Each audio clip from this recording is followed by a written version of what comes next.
ፊልሙም የሚጀምረው በሃይስኩል ውስጥ እጅግ ታዋቂ ተማሪ የሆነውን ሳቶያማን እያስመለከተን ሲሆን በዚህም ቀን የትምህርት ዓመቱ የመጀመሪያ ቀን በመሆኑ የክፍሉ ተማሪዎች በሙሉ አዲስ ቦታ እንዲይዙ ይደረጋል። ሳቶያማም ከበፊትም ጀምሮ አይኑን የጣለበት መቀመጫ ቢኖርም ነገር ግን በሚያሳዝን ሁኔታ የሚፈልገው ቦታ በሌላ የክፍሉ ተማሪ ይያዝበታል። በዚህም ምክንያት ለተማሪው አንተ ማነህ ይህ ቦታ የኔ ነው የሚል መልእክት የያዘ ኖት በቦታው ላይ ተውለታል። በቀጣይም የክፍሉ ተማሪዎች ሁሉም ቦታቸውን ይይዛሉ።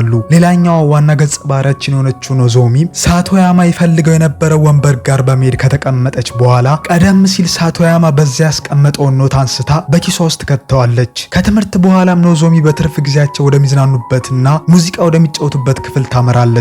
በዚያም ሆና ቅድም ያገኘችውን ኖት አውጥታ ስታነበው መልእክቱ የተጻፈው ከልጅነቷ ጀምሮ በድብቅ በምትወደው ሳቶያማ እንደሆነ ትረዳለች። በዚህም የተነሳ በደስታ ብዛት ያለማቋረጥ ከሳቀች በኋላ ወደ ክፍሏ በምትመለስበት ወቅት በድንገት ፊት ለፊት ታገኘዋለች። ምን ማድረግ እንዳለባት ባለማወቅ በዚያ ደርቃ ብትቀርም ነገር ግን የልብ ጓደኛዋ የሆነችው ማትሱሚ ወዲያውን ደርሳ ከእፍረት ታድናታለች። ከዛ ወደ ቤት ከተመለሰችም በኋላ እሱ ማን እንደሆነ እንደማታውቅ የሚገልጽ መልእክት ያለው ኖት መልሳ ትጽፍለታለች። በሚቀጥለውም ቀን አንዲት ሴት ሳቶያማን አብሯት እንዲሆን ጥያቄ ስታቀርብለት ብትመለከትም እሱ ግን የሚወዳት ሴት እንዳለች በመናገር ጥያቄዋን ውድቅ ያደርገዋል። በመቀጠልም ኖዞሚ ከዚህ የበለጠ ሊያውቃት ስለሚፈልግ አብራው ዴት እንድትወጣ የሚጠይቅ ደብዳቤ ከሳቶያማ ይደርሳታል።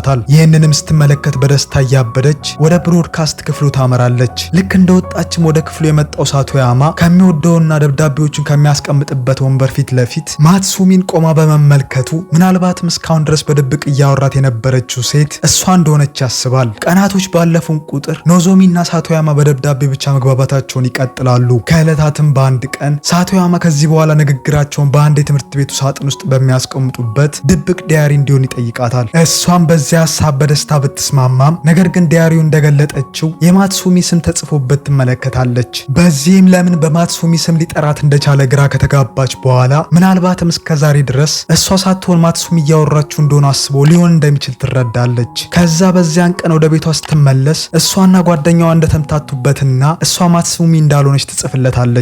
በማግስቱ ዲያሪውን በቦታው ለማስቀመጥ ስትሄድ በድንገት በቦታው ላይ እሱን በመመልከቷ በድንጋጤ ወለሉ ላይ ትወድቃለች። እሱም ወዲያው እንድትነሳ ከረዳት በኋላ ጓደኛው እንደሚያወራት ታውቅ እንደሆነ ይጠይቃታል። ኖዞሚም በፍርሃት ከጓደኛዋ ጋር በድብቅ ጓደኛ እንደሆኑ እንደምታውቅና በቅርቡ ምላሿ እንደምትልክለት ትነግረዋለች። በዚህም መንገድ ከተነጋገሩ በኋላ ኖዞሚ መቼም ቢሆን ለሱ ማንነቷን መግለጽ እንደሌለባት ትወስናለች። ቀናቶች ባለፉን ቁጥር ስለሚወዱትና ስለማይወዱት ነገሮች በማውራት ይበልጡን እየተግባቡ ሲመጡ ኖዞሚ ይበልጡን እየወደደችው ትመጣለች። አንድ ቀንም ከጓደኛዋ ጋር ወደ አንድ ፓርቲ ትሄዳለች። እዚያ ካሉ ሰዎች መካከል ሳቶያማን በዛ ፓርቲ ላይ እንደመጣ ስታውቅ በፍርሃት አየር ልቀበል በሚል ሰበብ ወደ ውጭ ትወጣለች። ይሁን እንጂ መልከ መልካሙ ሳቶያማ ያለችበት ድረስ ተከትሏት ይወጣል። ወደ ውጭ ከወጡም በኋላ በዛ የተሰበሰቡት ተማሪዎች ሁሉ በብሮድካስቱ ክፍል ውስጥ በምትጫወታቸው ሙዚቃዎች ምን ያክል እንደሚስቁባትና ከዚህ በኋላ ለራሷ መቆም እንዳለባት ይነግራታል።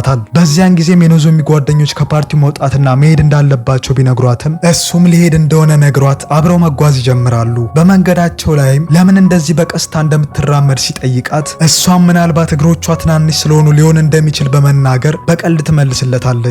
በዚህም ጊዜ ከዚህ በኋላ ማፈር እንደሌለባትና ከሰዎች ጋር የበለጠ ግልጽ ሆና እንድታወራ ቢመክራትም እሷ ግን መጀመሪያ ሰዎችን መመልከትና መረዳት እንደምትመርጥ ትነግረዋለች።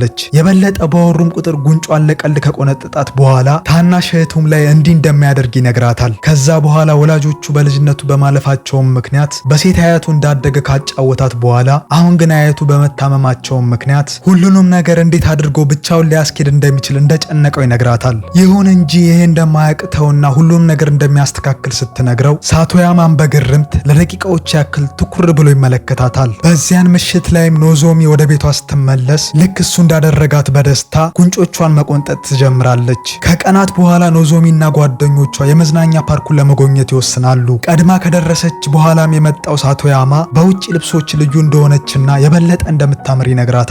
እሷም በሰጣት አድናቆት በደስታ ብትዋጥም ነገር ግን ማትሱሚን እየተመለከተ መሆኑን ስታውቅ ወዲያውኑም የደስታ ስሜቷ ወደ ንዴት ይለወጣል። ከቆይታ በኋላም ሁሉም ጓደኞቻቸው መጥተው ዝግጅቱ ከተጀመረ በኋላ ኖዞሚ ብቻዋን ስትሆን ጠብቆ የሚጠጣ ነገር ይዞ ወደ እሷ ይሄዳል። ከዛ በኋላ ይበልጡ መጫወት ከመጀመራቸውም በላይ አንድ ጨዋታ ለሷ ሲል በመጫወት አሻንጉሊት ያስገኝላታል። ነገር ግን ማትሱሚን ባየበት ቅጽበት በፍጥነት ወደ እሷ በመሄዱ ብታዝንም እንዴት ብላ ስሜቷን መግለጽ እንደሚገባ እንደሚገባት ግን አላወቀችም። በዚያን ዕለት ማታ ወደ ቤቷ ስትመለስ እያነባች ለፍቅሯ ደብዳቤን መጻፍ ትጀምራለች። ምንም እንኳን ምን ያክል እንደምትወደው ለመጻፍ ቢዳዳትም ነገር ግን እንደምንም ራሷን በመቆጣጠር በዚያን ቀን ያሳለፉትን ቀን እጅግ ደስ የሚል እንደነበር ትጽፍለታለች። በሚቀጥለውም ቀን ሳቶያማ ኖዞሚ ባስኬትቦል ላይ ስትቸገር ይመለከታታል። ምንም እንኳን በስፖርት ደካማ ብትሆንም ነገር ግን ግሩም በሆነው የእንግሊዝ ትምህርት ውጤቷ በድጋሚ የሱን ትኩረት ስትስብ እንመለከታለን። በዚህም የእንግሊዝኛ ውጤቷ የተገረመው ሳቶያማ ወደ እሷ በመቅረብ አብረው እንዲያጠኑ ይጠይቃታል። ምንም ያክል ጊዜ የእንግሊዝኛ ክላሶችን ቢከታተልም ነገር ግን ክህሎቱን ማዳበር እንዳልቻለ ይገልጽላታል።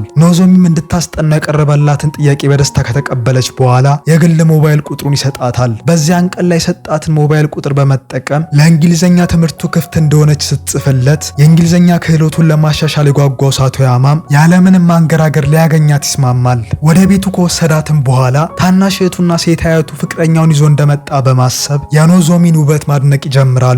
በጥናት ጊዜያቸውም ላይ ጥሩ ጊዜን ካሳለፉ በኋላ ሳቶያማ እሱን እንግሊዝኛ እንደረዳችው ሁሉ ባስኬትቦል ሊያስለምዳት ይወስናል። ኖዞሚን በዚህ ሂደት ላይ በራስ መተማመንና የኳስ አያያዝ ቢጎላትም ነገር ግን የሱን የባስኬት ቦታ ጉዞ በማጋራት በራስ መተማመኗ እንድትገነባ ይመክራታል። በተጨማሪም በራሷ እንድትተማመንና ያሰበችውን ነገር ሁሉ ከማሳካት ወደኋላ የሚላት ነገር አለመኖሩን ይነግራታል። በዚህም ጊዜ አሁንም ድረስ የሚወዳትና የሚናፍቃት የኖዞሚ ድሮ ፍቅረኛ የሆነው ሂሩቶ አሁንም ድረስ እንደሚወዳትና እንዲታረቁ እንደሚፈልግ ይነግራታል።